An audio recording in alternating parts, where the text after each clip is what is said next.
As a community, we build empathy, curiosity, joy, and connection when we share stories with you.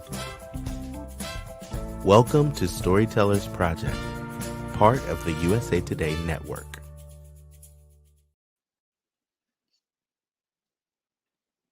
Hi, everyone. How are you? I'm so excited to be here. My name is Megan Finnerty, and I am the founder and director of the Storytellers Project, and I am genuinely thrilled to be marking Mother's Day with so many of you. We have a huge show ready for you tonight. I'm literally so excited about the caliber of women we have assembled to talk about being mothers and their relationships with their mothers or their mother figures. So you guys know that we are here with Humana and 5 Americans from across the nation to create community. Because since 2016, our project has brought more than 100 shows a year to communities across the country. And like you, we're still indoors about some things, and that would mean our shows. So we're coming to you from across the internet to help create community. We have handpicked, I really do mean incredible, inspiring women to bring you these stories about being a mom, having a mom, and all that this entails. And here's the idea.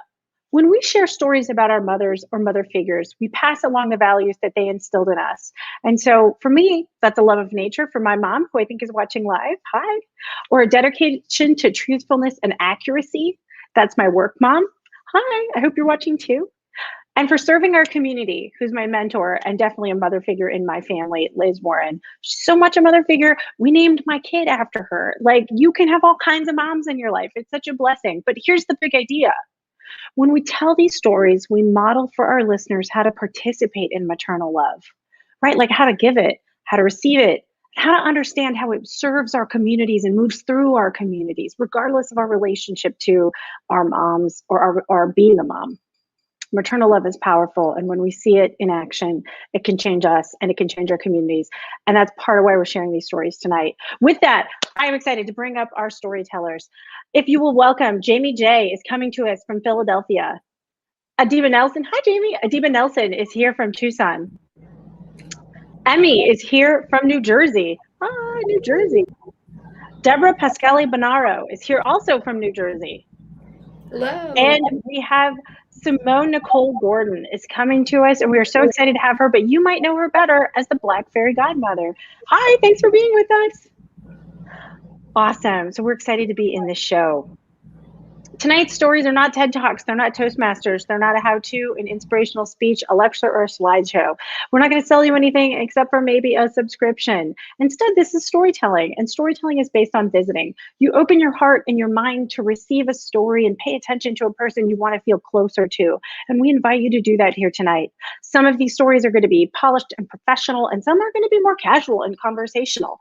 We don't coach our storytellers on how to deliver the narratives. We believe that they have to come across as themselves, and that's part of creating authentic connection. So we invite you to receive them in the spirit in which they're intended. We believe creating empathy and understanding is vital at all times, especially in times of uncertainty. And so that's how we've built this show. I do want to say some of tonight's stories will touch on domestic violence, child abuse, and depression. There are resources available if you are triggered by any of these things or you see yourself reflected in some of these struggles. We're going to put this contact information for the National Domestic Violence Hotline in our chat. But if you want to Google it, you can find it at thehotline.org, and we'll put the phone number in the chat. If you are experiencing depression, postpartum depression, or anything like that, you can find help at the National Substance Abuse and Mental Health Services Administration. They have a national confidential 24-hour-a-day hotline in English and Spanish, and we're going to put the phone number and the hotline in the chat as well. We take it really seriously. We know when we tell stories, we stir things up in people's lives and in their hearts, and we want to make sure if any of this is touching part of you, we're providing you with the resources you need. But that's not like a big warning for the show. These stories are fundamentally powerful and gripping, and we promise you that they all have an ending that we believe is pro-social, relatable, and deeply worth sharing. And that's what we're here to do tonight. I'm excited to welcome up Simone as our first storyteller. Please take it away. I always knew that I would actually be the Black Fairy Godmother. I always knew I would be the Black Fairy Godmother with 40,000 followers and just so many people that were involved on social media. It all started back in 2017 when I lost my job at the bank. And when I lost my job at the bank, things got rough. I had my son, and he was 3 at the time, and I was living with my parents. My parents were basically my most supportive, and I found out that my son had autism spectrum disorder.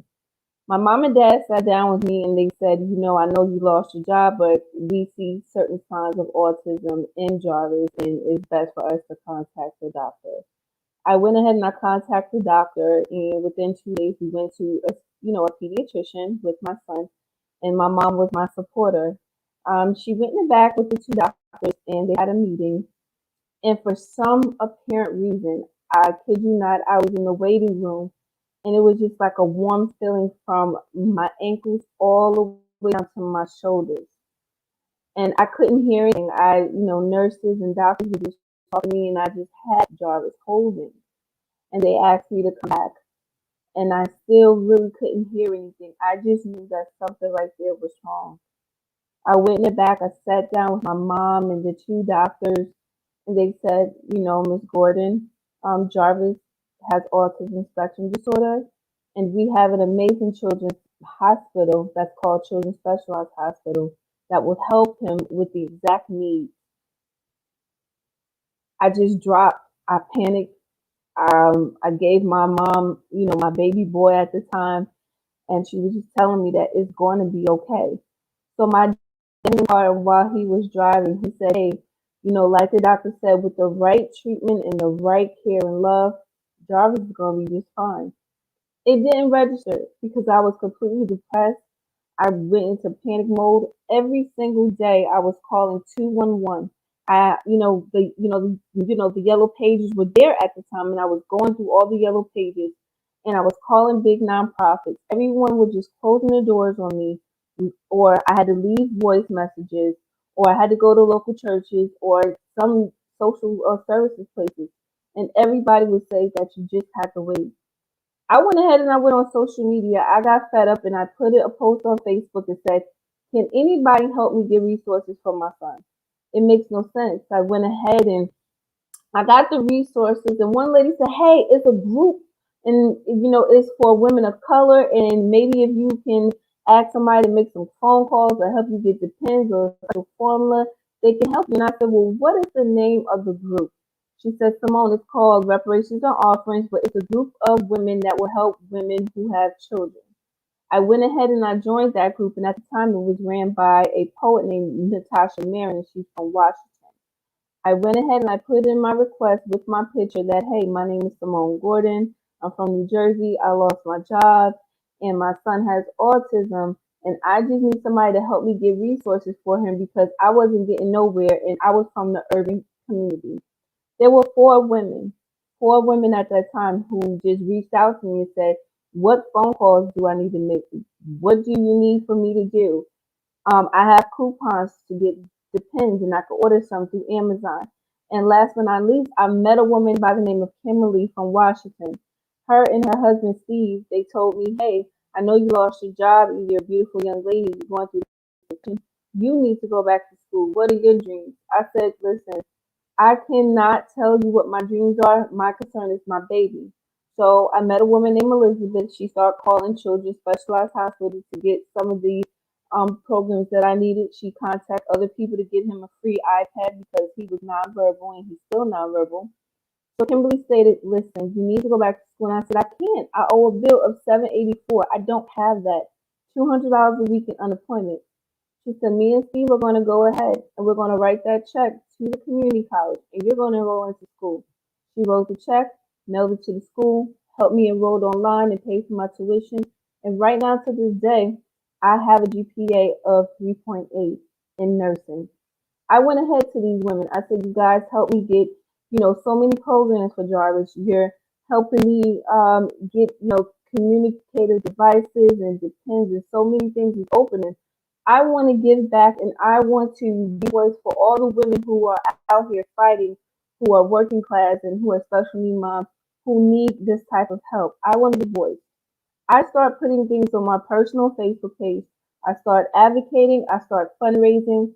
And during the time that I was in school, I was in my mathematics class. I was taking algebra. I kept hearing a ping, like every 6 seconds. And people would tag me in a young woman named Teresa Post who was in Maryland. Teresa had a disability and she was being evicted from her apartment and she only had 4 hours to dig up $1,000. They said, this girl can help. And she said, I don't care, please, somebody. I went on my personal Facebook page and I went ahead and I raised $1,000 in 30 minutes. I gave her the $1,000. She went to the sheriff's department. She went on Facebook and said, this woman is a fairy. She saved me and my daughter's life. I said, I'm very a black fairy. And it stuck. So I went ahead and I started asking volunteers all around the world to help me. And so many people like Jennifer Passeroff and Liz Gilbert decided to go ahead and push me to be on Instagram to talk about autism, talk about why a lot of programs is not in marginalized communities. There's so many people that you may work with. It could be a school teacher, a secretary, it could be a janitor, or it could be a supermarket employee. They might be smiling, but at the end of the day, they're going home and they're facing a lot of obstacles.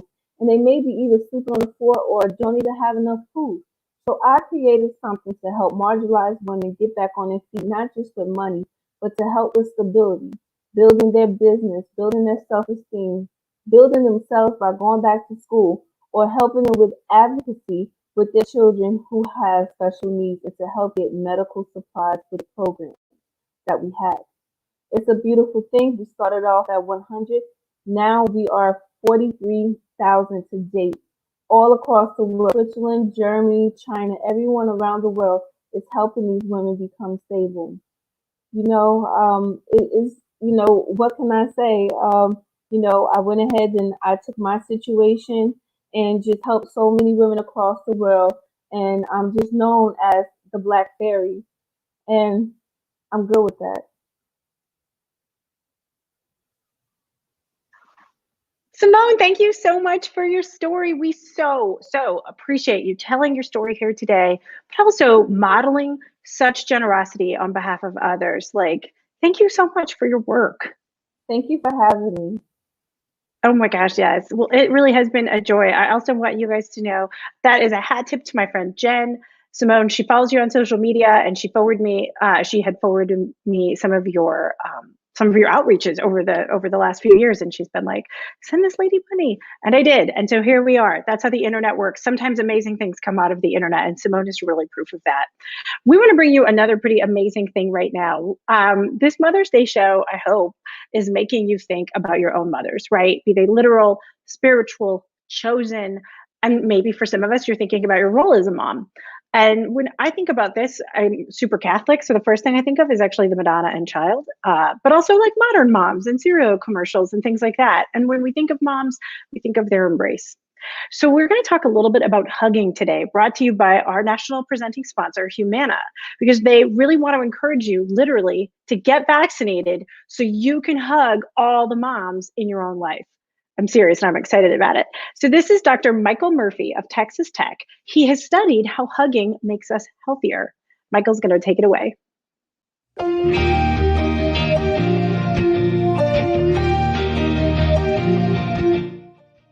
Thank you so much for having me. I'm really excited to have this opportunity to speak a bit about what the research says about hugs and health and well-being.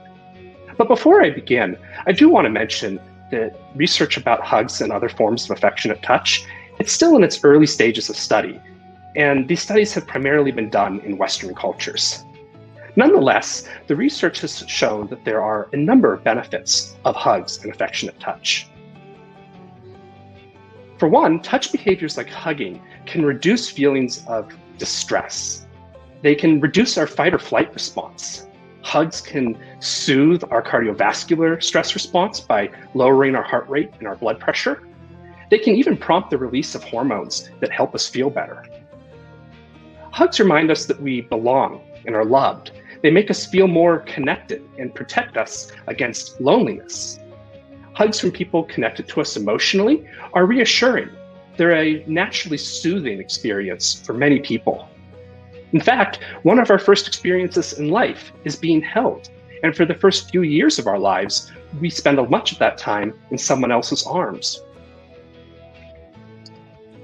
Now, I've heard concerns about the adverse effects of hugs from trauma survivors who don't like to be touched, and about unwelcome hugs in professional settings. So it's important to remember that there are places and times when hugs are inappropriate. And the research on the benefits of hugs has focused on consensual hugs provided by friends and family. Now, not all of us hug the same way, actually, for all kinds of reasons. But it doesn't seem to matter whether a side hug, a quick hug, or a bear hug, all can make us feel like we belong. I've always been a big hugger, and since I got vaccinated recently, I've really been leaning into those longer hugs. And people I didn't always previously hug have been wanting hugs now too. It's been awesome. Awesome. Thank you so much, Michael, for your scholarship and for joining us today as one of our hugging experts.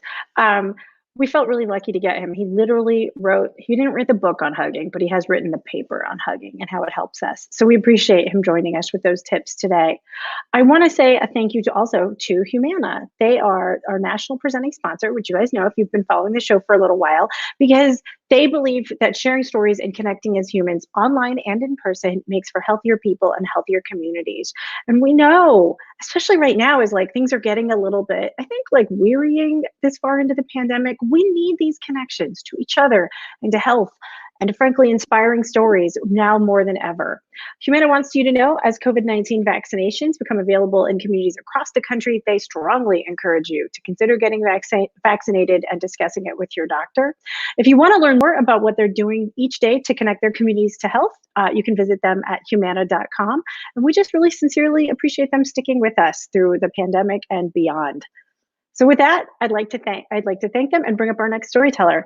Emmy is here to talk about how she changed her relationship with her body when she changed her role in the universe. Take it away. My Amazonian body is a disruptor. Always have been over the last 45 years. From being awarded a full athletic scholarship to Syracuse University for crew, to being invited to the 1984 Olympic trials, to gracing People magazine's 50 Most Beautiful People twice in 94 and 99, for speaking out about poor body image, which landed me on many, many national covers, international magazine covers throughout the world. Yes, I threw a wrench into the narrow lens of the fashion and beauty industries by repeatedly reflecting my beautiful self as a size 14, 16, when models at my same height or taller were a size 0 or 2, and they were the norm. The power of the statement, "Why not?" served me so well, but definitely pushed a few buttons.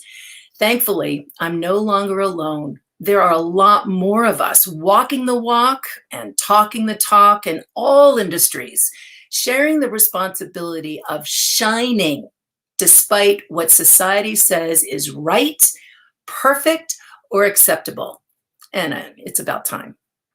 I had the unique opportunity to model in 1989 in a new size category in the fashion industry called plus size.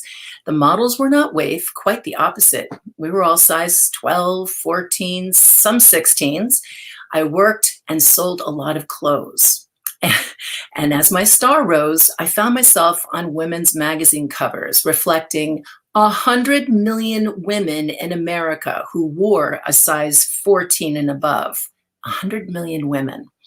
However, photographers and stylists and crews had their own attitudes about shooting a plus size model, almost like it might tarnish their reputations. But in time, this too changed when light finally shone on the dark places all around us. Once the conversation began, there was no turning back. There I was with me and my body speaking our truth, heralding change, knocking robustly at all of our doors. Millions of women were beginning to speak up, refusing the limited beliefs we were led to embrace. We were a bountiful reflection of a bouquet of beauty. Young, old, thin, medium, and large bills, and very, very colorful. My inspiration were my Black sisters. They owned their powerful shapes and beauty. Why couldn't we all be that way? Was I aware when I was a teenager that my body would be such a powerful tool in the forefront of a cultural shift in how we perceive beauty back in the 1990s? Absolutely not. This conflict being instilled in me about my body never made sense, nor did it make me feel good. My body and I, we ran, we jumped, and we got praise for it at school and for us. Deep down, I knew I was capable, that my body was capable. We were a team no matter what challenge was put before me, despite whatever anyone was telling me, even my stepfather. And the trials I saw my mother put herself through with endless dieting tricks and degrading comments about her body. I just didn't see what she was so concerned about. She was so beautiful. She really was. Little did I know that this gift of deep knowing would lead and assist me as a new mother as I embraced resiliency in the face of multiple miscarriages. My body was the most powerful force and partner for what was lying before me. There was nothing more powerful than having the opportunity to carry my baby at 38 years old for 9 months. It literally blew me away day after day as I grew larger and larger. Here I was, once again, calling upon it for the miraculous.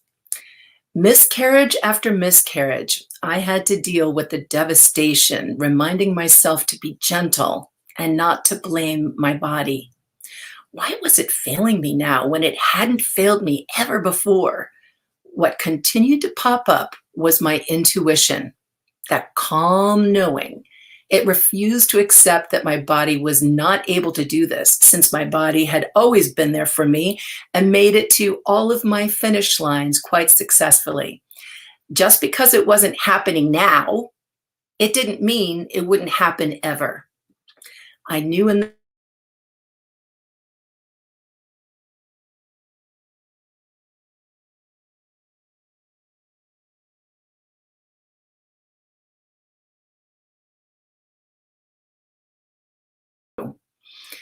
Understandably, I was thoroughly exhausted, but knowing that my mom had several miscarriages, I accepted the fact that I too might have to go down that same road, which kind of helped, but it didn't take any of that hardship that happened onto my body, not that what it went through.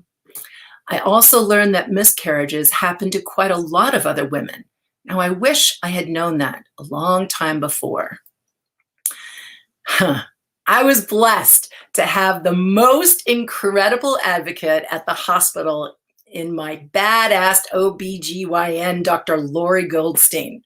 She advocated on my behalf numerous times throughout my 26 hours of labor when the hospital kept on banging on our room's door that a C-section had to take place. She put her foot in the door, on the door, and demanded they give me the time to back off, that all the pounding and yelling wasn't helping my situation. I knew I was performing a miracle with my little one in this birthing process and felt so blessed to have my then husband, my sister Melanie, and my loving doula, Adriana. In the end, we produced our daughter, the product of our love. The moment of birth, I never felt joy and affection like this. A, for my body, and B, for Toby, this little human being that I made inside of me. When I went back to work, I reinvested in my body positivity with newfound respect and appreciation. For goodness sake, I made a human. I found myself a part of a very special group with millions of members in motherhood.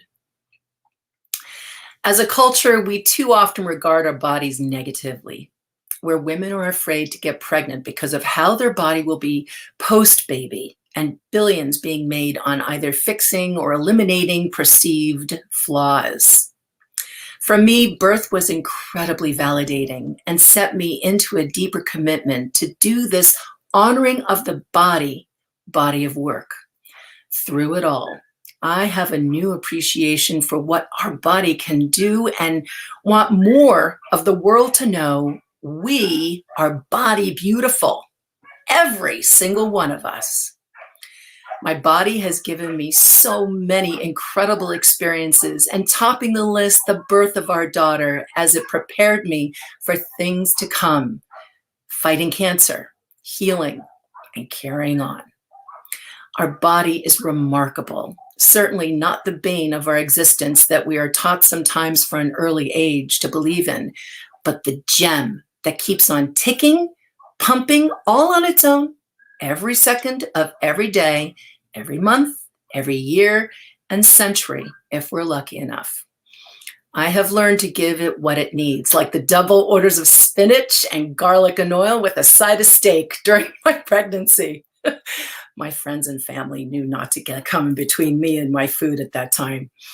Seeing the celebration of our unique and beautiful selves around the world in all its expressions and reflections is incredible, despite the shocking amount of body bashing and body altering that's still taking place today. As more mothers, fathers, grandparents, and business people begin to accept and honor their own unique bodies, their children will too, automatically. It always starts from the top and at home.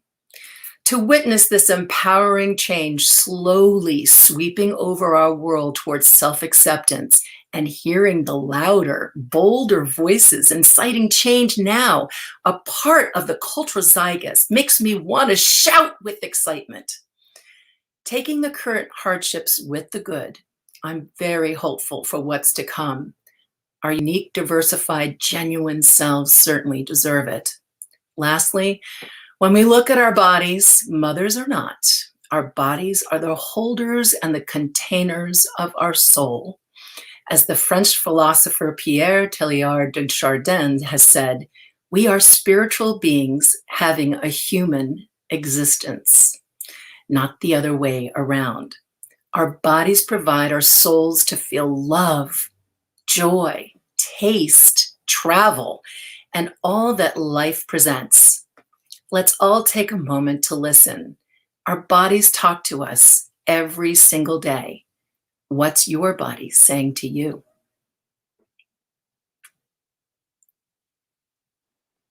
Oh, Emmy, thank you so much for your story. There's so much in there. And you closed with French philosophy?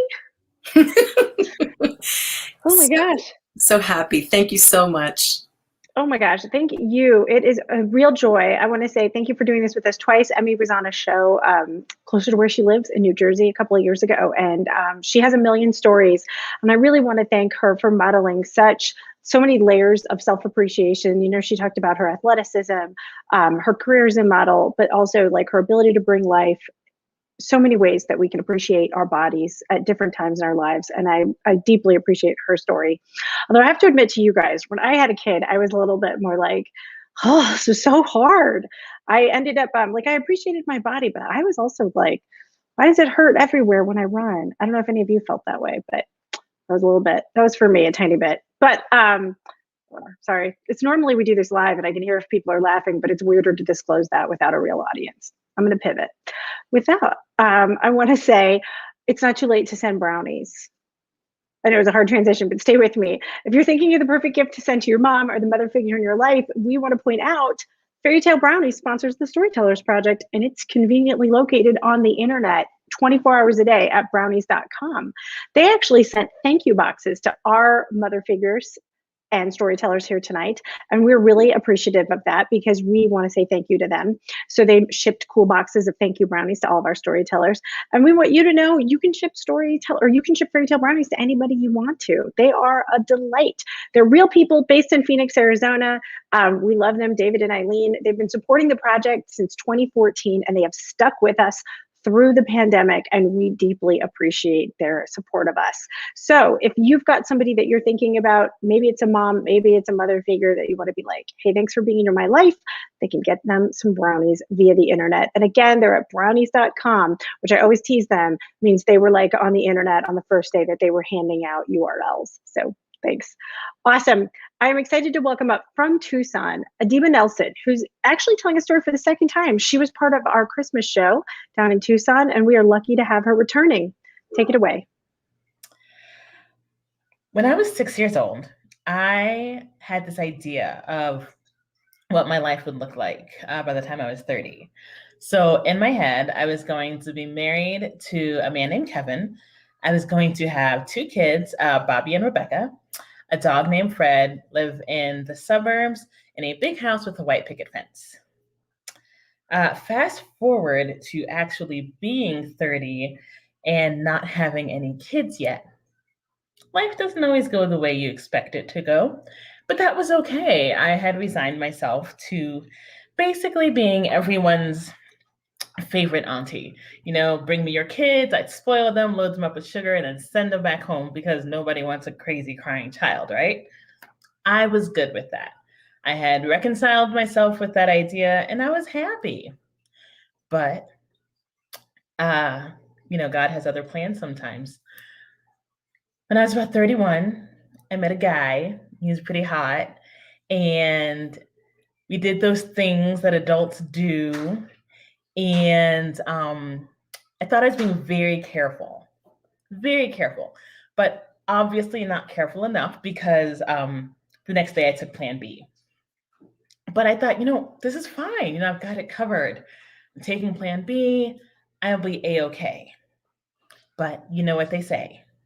Man plans, God laughs. I took Plan B, but apparently God said, no, honey, we've got Plan C in mind for you. Plan C being Plan Child. I was pregnant.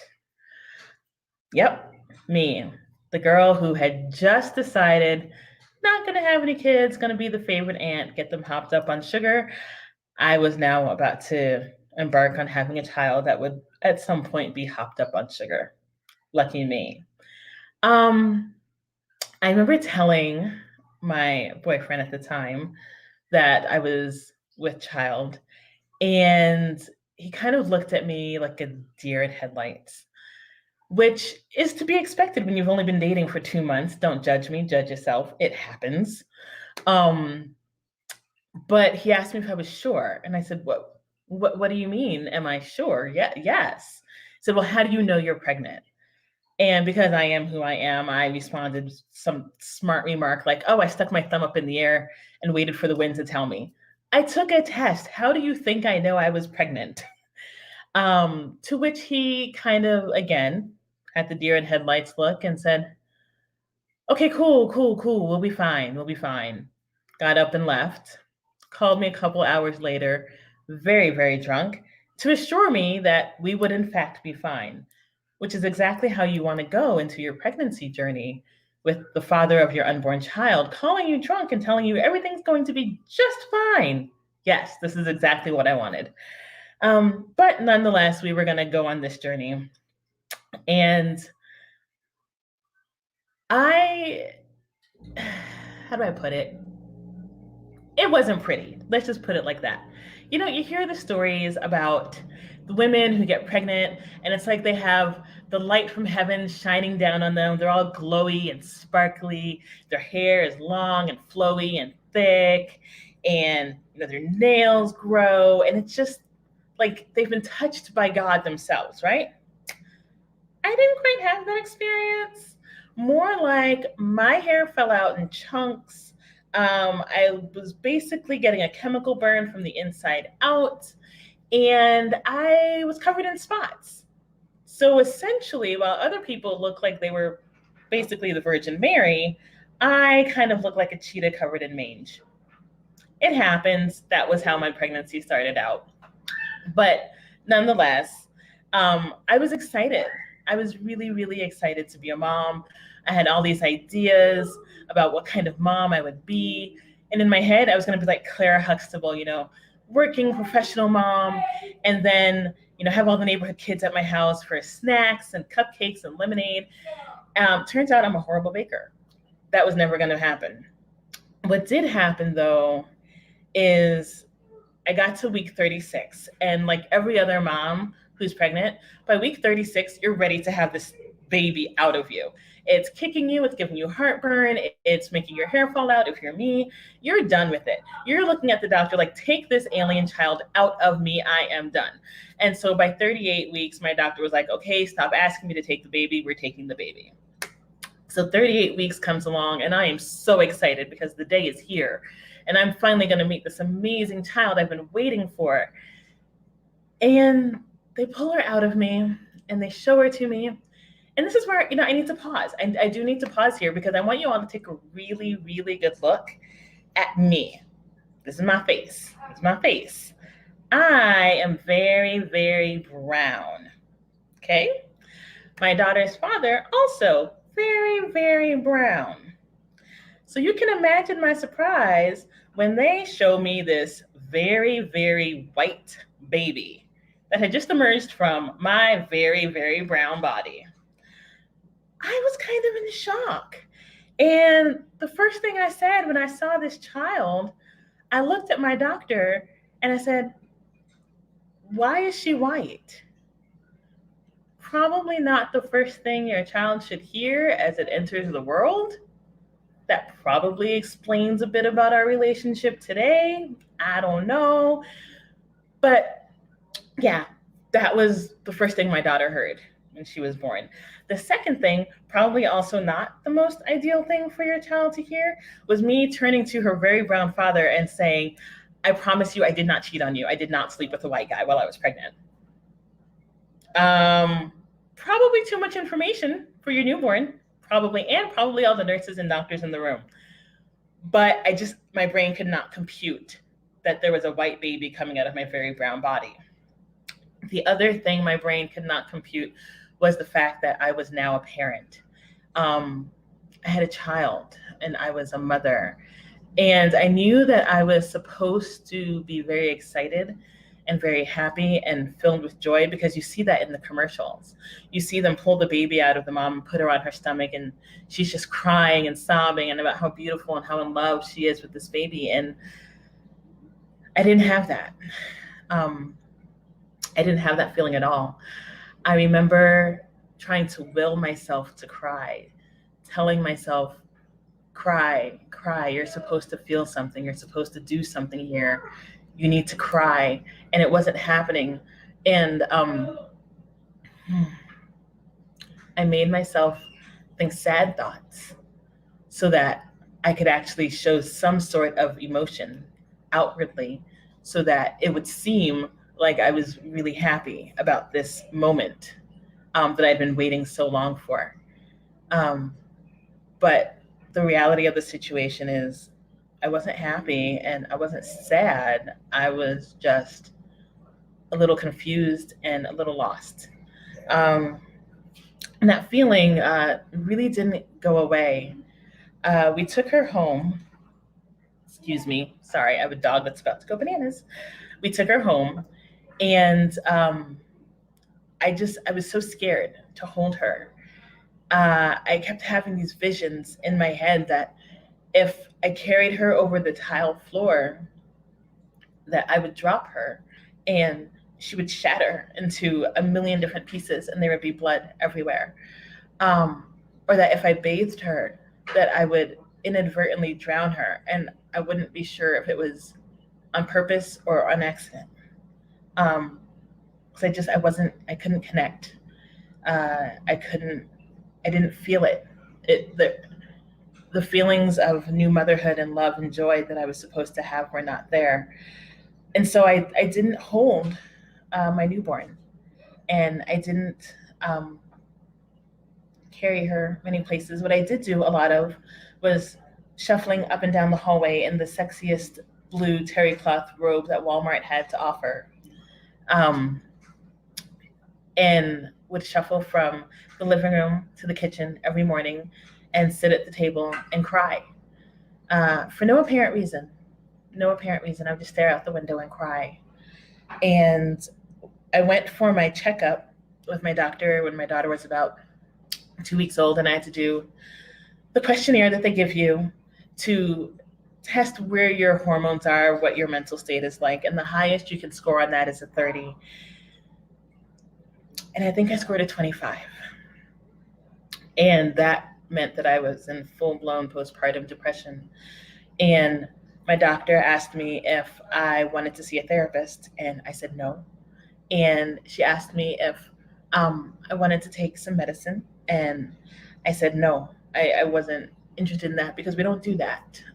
In the African American community, in the Latin community, we don't do therapy. We don't do medicine. We write it out, we pray it out, all of that. But we don't do medicine or therapy. And so I said no. And let me just say that if anyone watching this is suffering with depression, or living with depression, I should say, don't do that. Don't write it out. Get the help that's offered to you, because my postpartum depression stole a good 2 months from my life. So there's that. But basically, I tried really hard to connect, but it just wasn't happening. And in my trying, I would try to read her bedtime stories.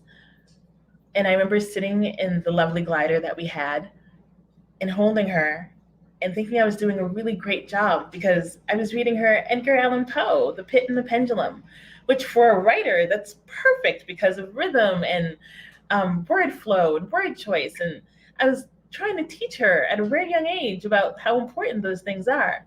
But apparently that's not good reading for newborns. Who knew? So Dad quickly put an end to bedtime stories with Mom. But my depression wasn't getting any better. But I still refused medicine and I still refused therapy. Until one day I said, I got to come out of this. And I forced myself to give my daughter a bath. Terrified, holding her at arm's length the entire time I was walking her to the bathroom. Because again, tile floor, and I didn't want to drop her. I didn't want her to shatter into a million pieces and there'd be blood all over the place. And I lined the entire bathtub and every pillow and every towel I could find so that if I did drop her, she wouldn't shatter. And when I put her in the bathtub, I held onto her with one arm, and whenever I wasn't washing her, I had my other hand on the bathtub wall because, again, I didn't know if I would accidentally drown her. But I didn't. We took a bath, and I carried her again at arm's length from the bathroom to the bed, and I laid her down. And I looked at her as she laid on my bed, and she looked up at me, and for the first time, my daughter smiled at me. And I don't know what it is about a baby's smile, but it was like the veil lifted, the fog was gone. And all of a sudden, like, I could see her, and this feeling just filled my entire body. And I just instantly fell in love with her. And her smile was kind of like her way of telling me, like, hey, Mom, it's okay. We did it. We did this. You're my mom, and we're okay. That was a time. And, I'm still her mom. 11 years later, she is Black now. She's brown. She's fully brown. I no longer have this little white baby. She's brown. And there are still tears because, she's a preteen. That's going to happen. It comes with the territory. She's got the tears and I've got the wine. But you can probably hear her in the background here. I definitely can say that we have a lot more smiles now than we have tears. And it's all because I get to be her mom. That's it. Thank you. Oh my gosh, Adeba, thank you so much for your story. There are so many emotions. I mean, obviously, like, I'm a little teared up, but thank you so much for being so honest and vulnerable and encouraging people to both, like, I think, be invited into your space, but also know, like, help is out there. We can choose help. Thank you. Thank you for having me. Gosh. Thank you. Well, let's take a little bit of a breath because we are going to have a different kind of experience now. It is truly a joy to have this next conversation happen for all of us, because Well, when we think about our moms and all of these stories, right, we're bringing up a lot of feelings. And one of the ways we know, like, I don't know about you, but like, I want to call my mom and like hug my mom. And so we are going to have another conversation about hugging, because it's not just like we're all going to rush back out. I know Michael was mentioning like, oh, he's like hugging people he didn't used to always hug. But I know for myself, like, I'm kind of excited maybe to hug not everybody as much anymore, or like think a little bit more about like, how am I physically engaging with people more thoughtfully? And so we want to have a whole conversation about that real quick with Ayanna Ferguson. She's a licensed child and family therapist, and she's the senior therapist and founder of the School of Therapy in New York City. And we are lucky to have her with us today from Humana.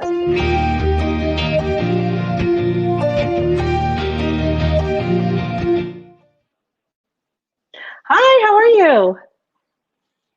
Hi, how are you? Happy to be here. I am great.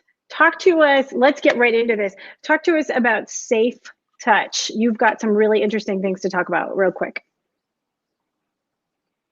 So all these stories tonight have been so powerful, and it really illuminates how powerful the connection is when we can safely and consensually experience each other through touch. And really, safe consensual touch is the cornerstone of community health and wellness. That is talk about what that means a little bit. You were talking about we need like a certain number of hugs in a day. Yeah, so Virginia Satir, who is a very popular family therapist, says that we actually need 4 hugs a day for survival, 8 hugs a day to maintain ourselves, and 12 hugs a day to actually grow. And when you think about that, really what she's trying to express is that hugs can be medicine for us. It can do for us what water and sunlight does for plants. It really helps to release those healthy hormones like oxytocin in our bodies, and really counter some of the feeling that we feel every day, like stress, sometimes anxiety, feelings of loneliness and isolation. And so hugging people safely really affirms that feeling of security. Oh my gosh, I love that. I love the idea of hugs as your as both your therapy and your nurturing. We also wanted to ask you a little bit, Ayanna. People have different hugging styles. Can you kind of walk us through that? So there's different ways from culture to culture that people connect with each other through touch. And I think one important thing to say is that regardless of culture, really safe and secure touch requires mutual consent. So it's 2-directional. You're giving and receiving at the same time. And so really it's listening to people's words. Sometimes people can say yes when it comes to hugs, but their body or energetically will tell you things that mean no, right? When someone might want to hug you, but you might feel them start to pull away a little bit. And that means that they've had enough, or that they're satisfied, or maybe that it's too stimulating. So hugs look different. Sometimes it looks like interlocking arms. Sometimes safe touch looks like holding hands. Sometimes it looks like a big bear hug where you're, happily lifted off your feet and swung around. With small children, it can look like coddling and swaddling. And it can even, look like leaning back to back on each other. So hugs can look, and safe touch can look like all different types of things. Oh my gosh, I love that. Well, the last thing I wanted to ask you about real quick was getting more out of every hug. I love this idea. I want you to kind of like walk us through it.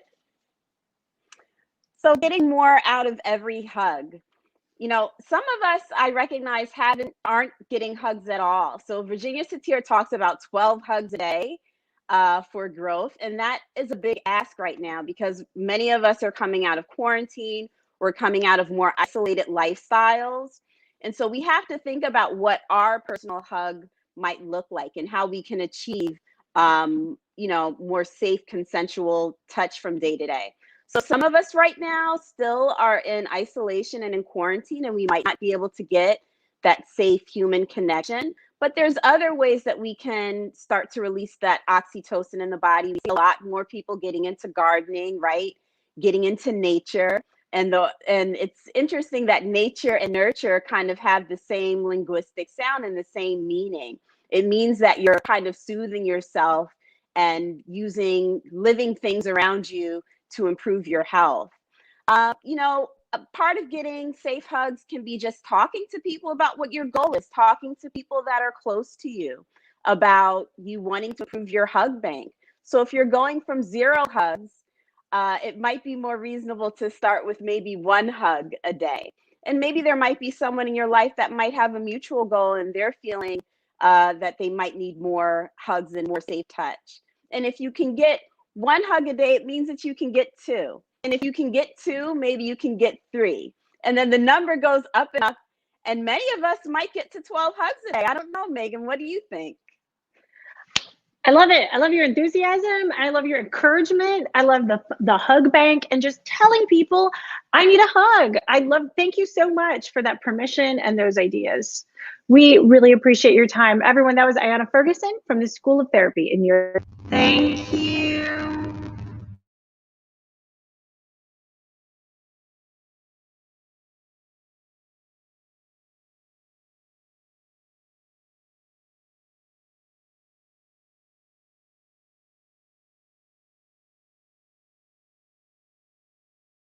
You guys, I'm so sorry. My earpods died and I didn't realize I was muted. I was saying, thank you so much, Ayanna. We were lucky to have you. We were so excited to bring you live to the show. And our next storyteller is Jamie J., who's coming to us from Philadelphia, and the floor is hers. Hello, everyone. My favorite person to hug right now is my Maltese Shih Tzu mix, Hunter, and I'm pouring all of my affection into him as we are in quarantine together. So the opening scene of my story, you have to take on faith. And so do I, because I can't remember this. But I know when I was 6 months old, my mother took me to Morton. Morton was a suburb about 45 minutes away from my mom's house. And Morton always seemed wider in my eyes than Philadelphia, where we lived. There was a lot more air and it was quieter. The people that lived there in that house where my mom took me at 6 months were my grandparents, my uncle, and his daughter, my cousin. My mom was the older of 2 kids. She and her brother, my uncle, were really close. And she was beautiful, maybe the most beautiful girl around, and funny, with flaming red hair.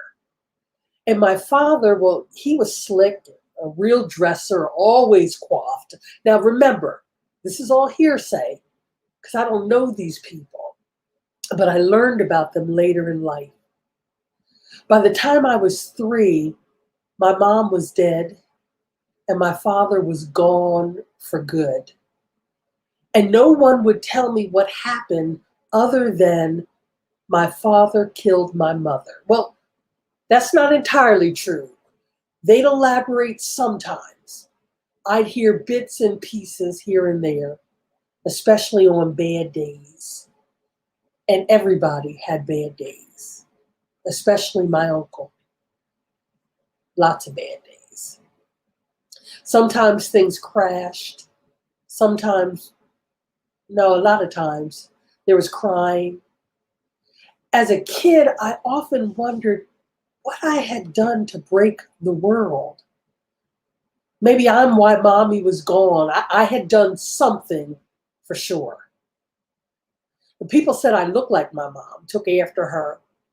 I can't confirm that as truth, but I know it's what a lot of people believed because they would see me and cry or tell me how much they loved my mom. One day, my father called the house and asked to speak with me. My grandmother asked me if I wanted to talk to him. I just ran out of the room crying. I guess I always thought that my mom was out there somewhere. After all, there were a ton of women with her name in the phone book. Maybe one day she would come back. Now, my cousin, who I grew up with, was separated from her mom too. But her dad was there, my uncle, to take care of her at the house. Her dad left the house one day to go fishing. I remember watching him walk across the yard to his old beat up truck with these baggy blue jeans just swooshing as he walked. And I remembered thinking, despite everything, I really love him. That afternoon, he caught a fish and he went out into the water to retrieve it. And a wave came and overtook him. He succumbed to the water and he drowned that day. After my uncle's funeral, something unimaginable happened. My cousin's mother showed up after all these years of absence. She said she'd always wanted to be with her daughter, and she had come that day to claim her. The very thing I'd hoped for myself was happening to my cousin, and I wanted to be happy for her. Later that year, I opened that phone book again, but this time I looked in it for my father's name, and it was there. I called the number, and within hours, I was standing in front of him for the first time. Between the time I called him and the time I got to his house, he had managed to call everybody he knew. So I walked into the house, and there must have been 30 people in his living room. And I guess after everybody realized there wasn't going to be a gunfight, people started to leave. And finally, it was just he and I there in the room. And I looked at him and I asked the question that I had needed to know. I want to know why you killed my mother. And without a beat, he said, I didn't kill your mother. I loved your mother. I would never have killed her. And he went on to tell me that someone else killed her.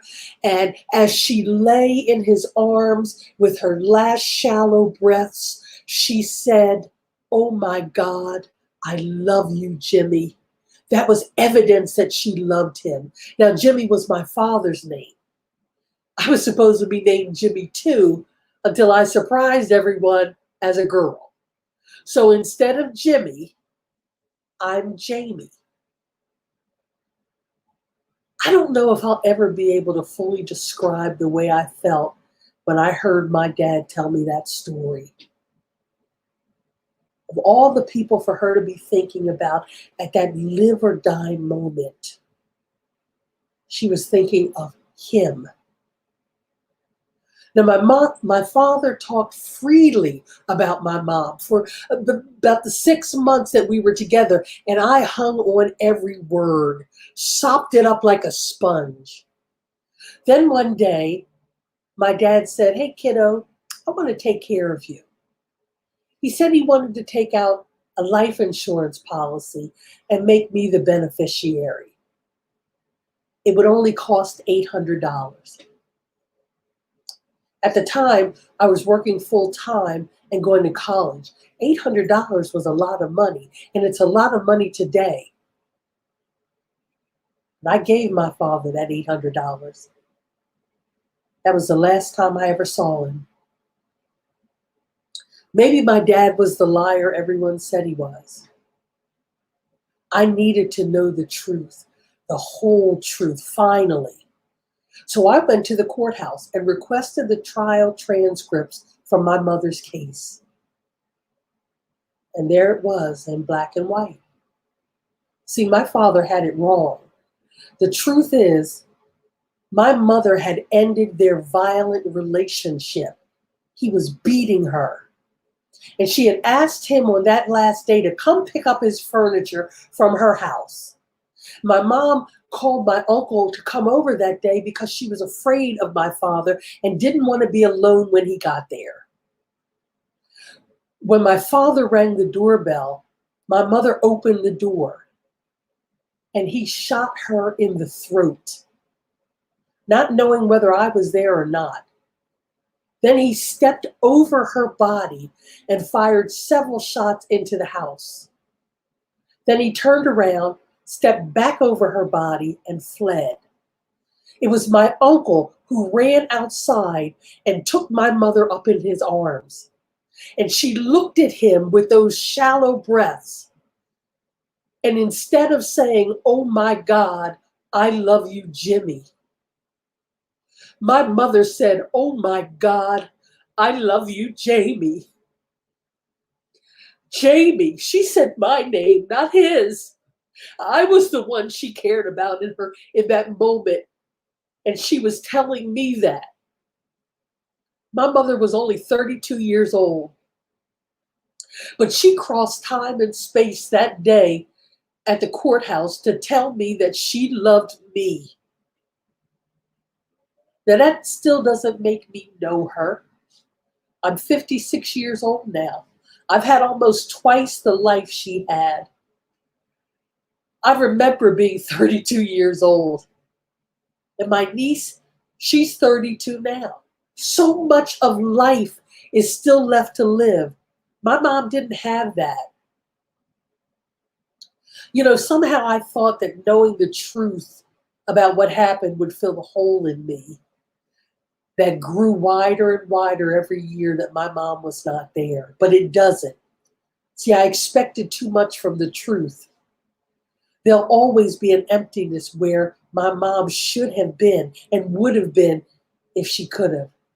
Only God can fill that.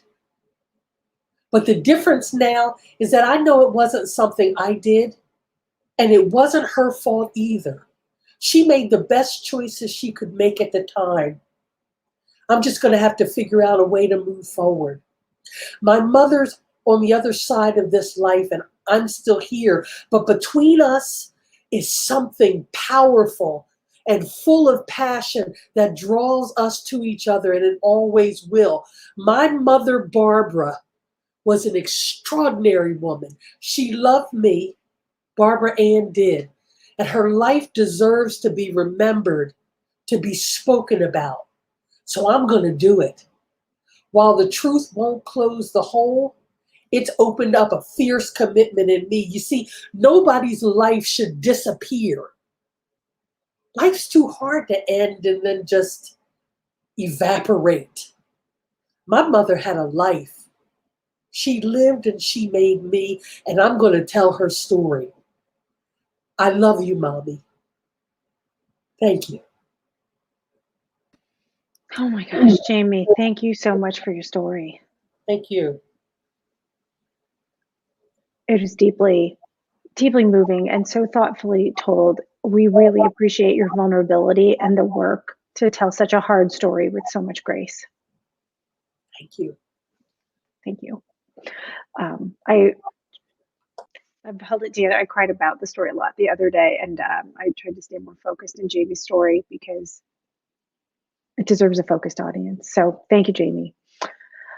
Our next storyteller, we want to take a big, deep breath, is a very different kind of story. So we are going to honor Jamie's story by saying thank you to her. Take a big, deep breath with me. And now we want to create space for our last storyteller.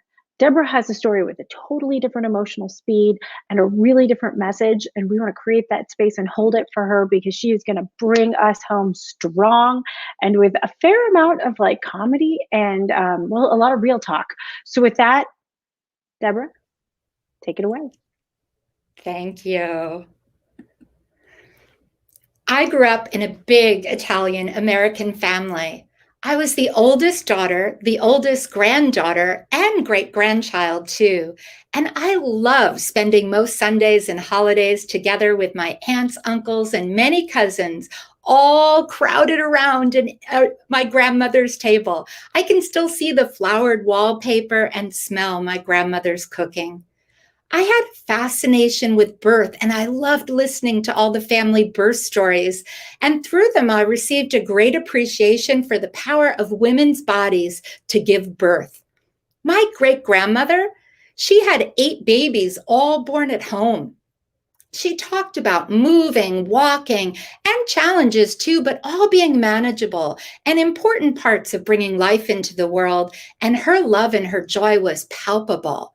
And both my mother and grandmother also had powerful birth stories too, each unique that guided me to what I wanted in birth one day.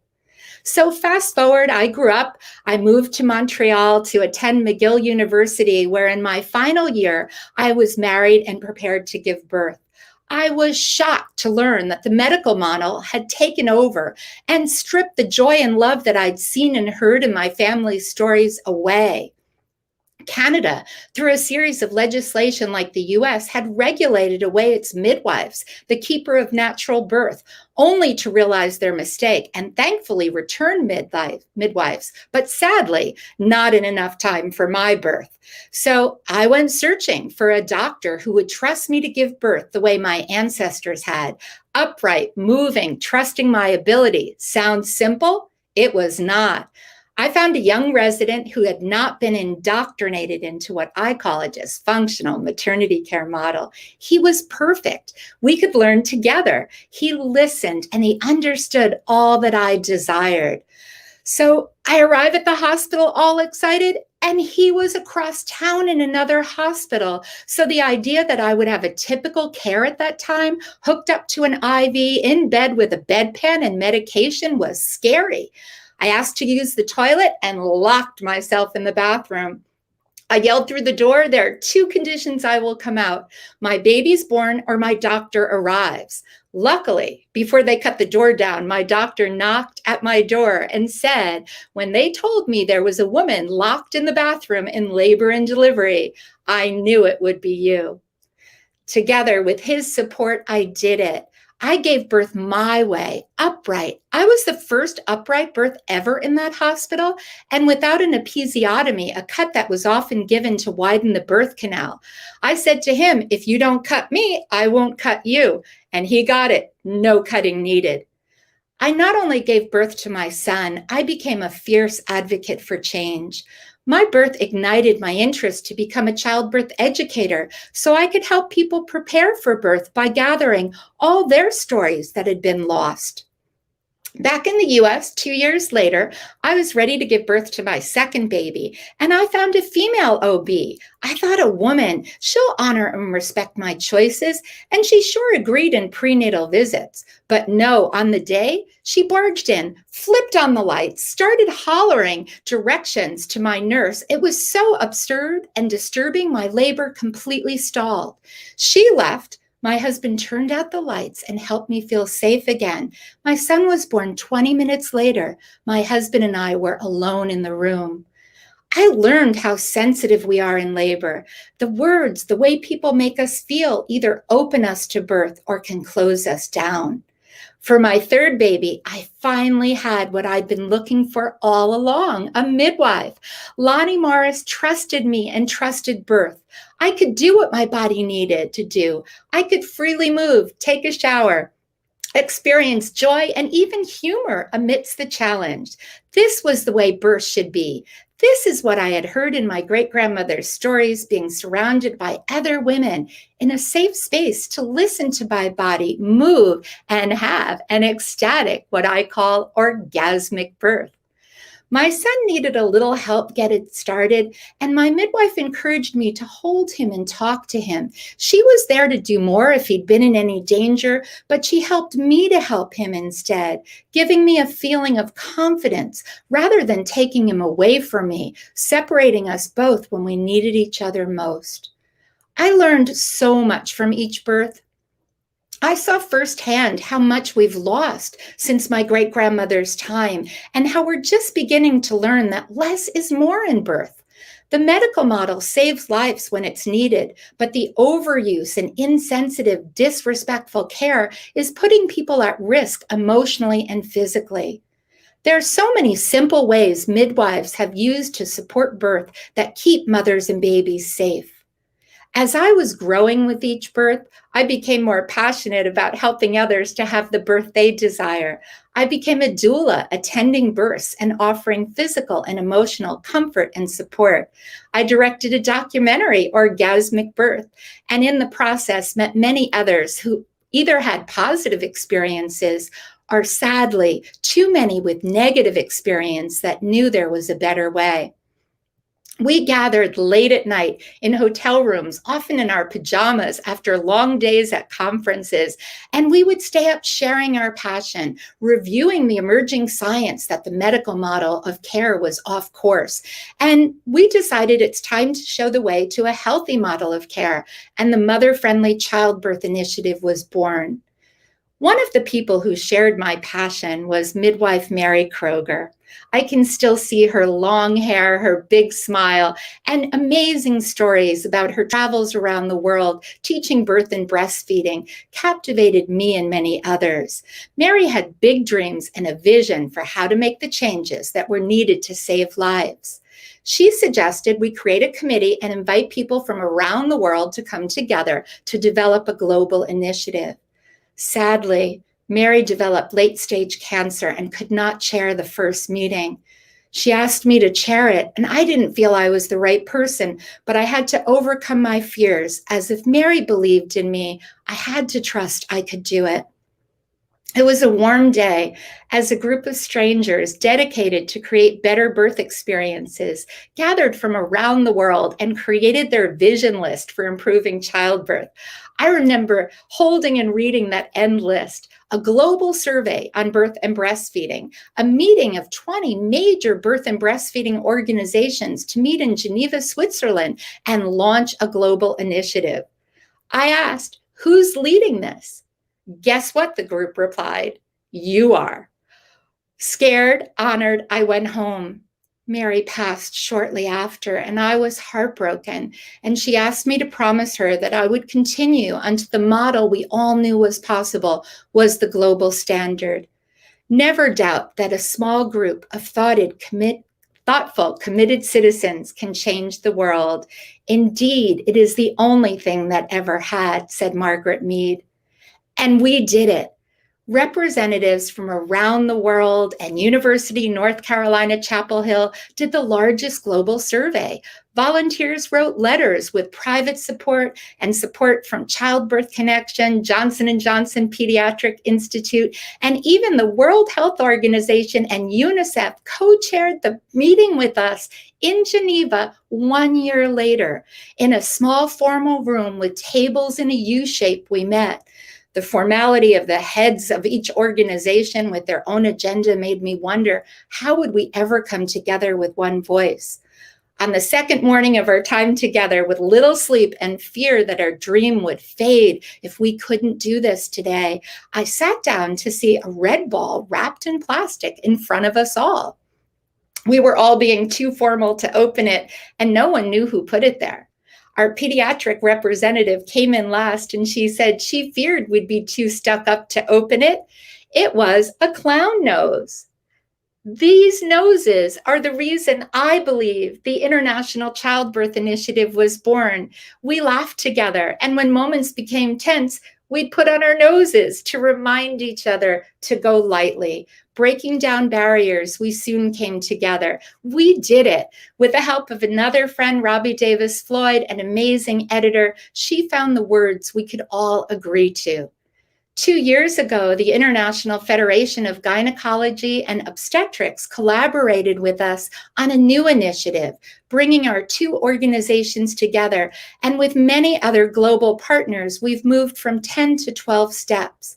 I co-chair the International Childbirth Initiative, and I know we're on our way to fulfilling Mary's vision and changing childbirth, saving lives, reducing disparities, and creating health equity with respectful care for all. We still have work to do. As a grandmother, I want my grandchildren to have the opportunity to give birth where people's emotional well-being will be honored as much as their physical safety. It is the magic of coming together, listening, and sharing our stories that creates the opportunity for change to happen. Now I'm the grandmother sharing my story. I hope it will impact you as much as my grandmother's story changed my life. Deborah, thank you so much for your story. Thank you for your work. Thank you for introducing me to the idea of the orgasmic birth. You are late for me personally, but you never know. It could be in my future. But you are creating an amazing future for so many with your work and your passion, and today here with your story. Thank you so much for having me here. It's truly an honor. Oh my gosh, it is ours. And really to all of you, I want to have our other storytellers join Deborah here on the stage, on our little internet stage. Jamie, Emmy, thank you so much. Adeba, awesome. We are so excited to have all of you. Thank you. And I don't know if Ayanna's still with us, but thank you for talking about hugging with us, Ayanna. It was great to have you.